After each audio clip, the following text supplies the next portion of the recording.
Hello friends, welcome back to once again. Today we will discuss about the first thing that we have seen in our constitution, that is preamble. The preamble is a great ornament of our constitution. The USA is the first country who introduced the preamble in our constitution. This is the overall preamble of our constitution, which is starting from we the people of India having solemnly resolved to constitute India into a sovereign, socialist, secular, democratic republic, and to secure to all its citizens and justice, liberty, equality and fraternity. This is the philosophy of our Indian constitution.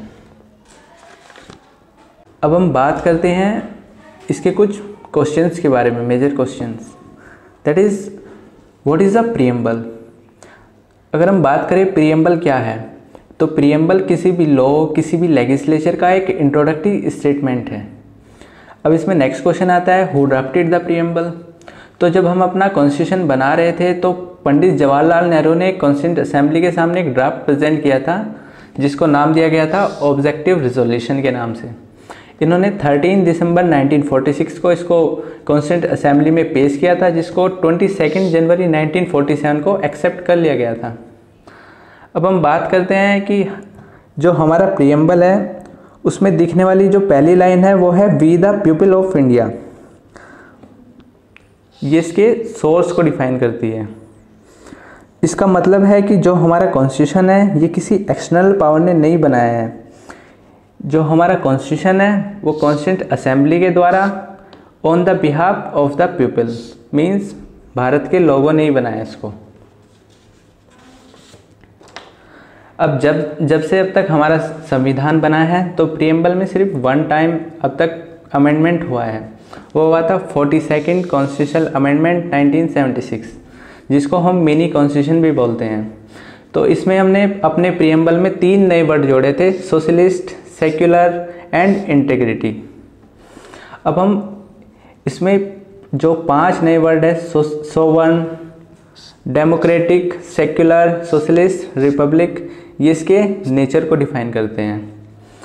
अब इसमें 4 नए और word आते हैं, justice, equality, liberty and fraternity. ये इसके objective को define करते हैं. अब जिसमें नेक्स्ट डेट आती है 26 नवंबर 1949. ये दर्शाती है कि इस दिन हमने अपना जो कॉन्स्टिट्यूशन है वो अडॉप्ट कर लिया था. अब हम प्रीएम्बल के कुछ इंपॉर्टेंट वर्ड्स को लेके बात करते हैं. इसमें हमारा फर्स्ट वर्ड है सोवर्न, जिसका मतलब है कि इंडिया एक इंडिपेंडेंट कंट्री है जो अपने इंटरनल मैटर्स खुद मैनेज कर सकती है. कोई भी एक्सटर्नल पावर इसमें इंटरफेरेंस नहीं कर सकती. अब हमारा इसमें नेक्स्ट वर्ड है सोशलिस्ट. इसको हमने 42nd अमेंडमेंट 1976 में ऐड किया था. इंडिया में जो सोशलिस्ट वर्ड है वो महात्मा गांधी प्लस पंडित जवाहरलाल नेहरू की फिलॉसफी से इंस्पायर है, जो चाहते थे कि एक वेलफेयर स्टेट कायम हो. मीन्स जो हमारे स्टेट में किसी भी प्रकार का जो डिस्क्रिमिनेशन है, मीन्स सभी को इक्वल अपॉर्चुनिटी मिलनी चाहिए. अब जिसमें नेक्स्ट वर्ड आता है सेक्युलर. इसको भी हमने 42nd अमेंडमेंट में ही ऐड किया था. इंडिया में जो है वो कॉन्स्टिट्यूशन प्रोवाइड करता है पॉजिटिव सेकुलरिज्म. मीन्स जैसे हम अदर कंट्रीज़ में देखते हैं, जैसे फ्रांस है, वहाँ पर आप पब्लिकली अपने रिलीजन को प्रैक्टिस नहीं कर सकते. बट जो हमारा कॉन्स्टिट्यूशन है वो हमें प्रोवाइड करता है freedom of practice, profess and propagate.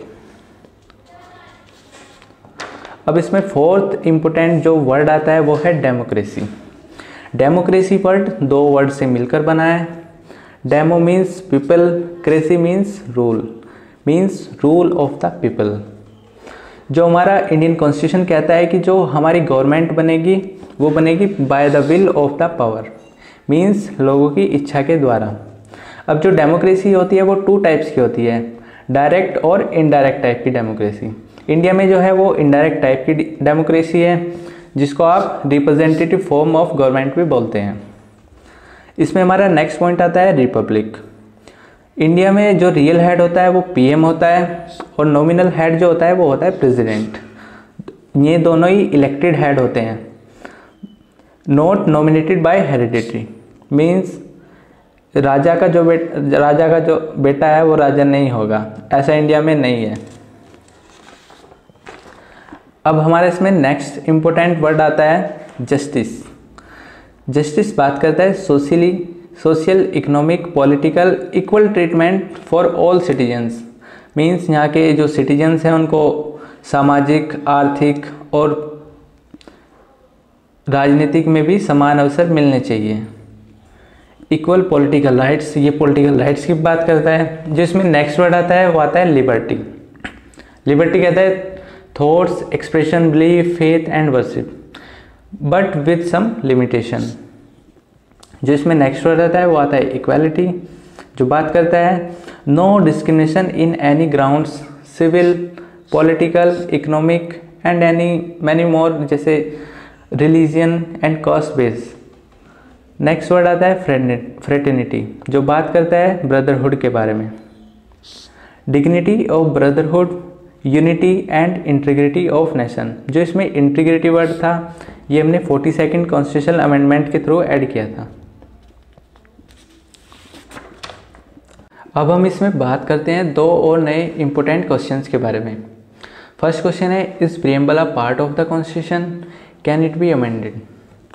कि जो हमारा प्रियम्बल है वो कॉन्स्टिट्यूशन का पार्ट है भी या नहीं, कैन इट बी अमेंडेड, कि ये संशोधन किया जा सकता है नहीं। जो हमारा आर्टिकल 368 है वो पावर करता है पार्लियामेंट को किसी भी पार्ट को अमेंड करने के लिए। अब हम इसमें फर्स्ट केस देखते हैं, बेरुबरी यूनियन केस 1960, जो बात करता है जो आर्टिकल 368 है वो कॉन्स्टिट्यूशन के किसी भी पार्ट को अमेंड कर सकता है, but preamble is not a part of the constitution, it can not be amended. But जो सेकंड केस था, केशवानंदा भारती केस 1973, वो बात करता है कि like any other part preamble is the part of the constitution. Article 368 इसको पावर करता है कि इट कैन बी अमेंडेड।